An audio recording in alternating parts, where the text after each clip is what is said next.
And it's been a long, slow wait for a storm that seems to just be taking its time. It's kept everyone guessing on where it actually will hit land.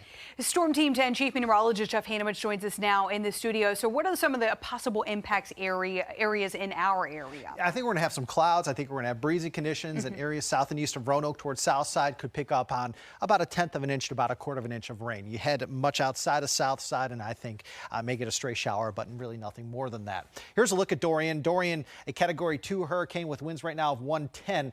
Offshore Florida going to get closer, though, to the Carolina coastline here as we head over the next 18 to 24 hours. Already starting to see some outer rain bands in North Carolina. Latest for you from the National Hurricane Center, winds of 110 moving north-northwest at 8 miles per hour. It could very well make a landfall somewhere between Myrtle Beach and the Outer Banks here as we head late Thursday into Friday morning. My best guess right now is Cape Fear, areas just south of Wilmington probably have the best chance of having this make landfall as we head into Thursday evening.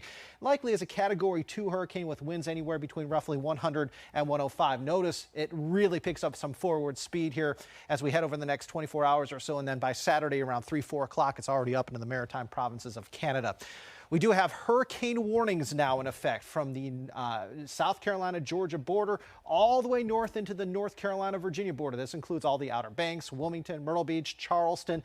I will tell you that this map has not yet updated because the National Hurricane Center just came out with their 5 o'clock advisory. Virginia Beach now under a tropical storm warning. As far as how much rain we see out of this, Charleston, 8 to 14 inches of rain. Wilmington, 4 to 8 inches of rain. Even Virginia Beach could see 4 to 8 inches of rain. Notice as you head farther to the west, the amount of rain we see goes down drastically.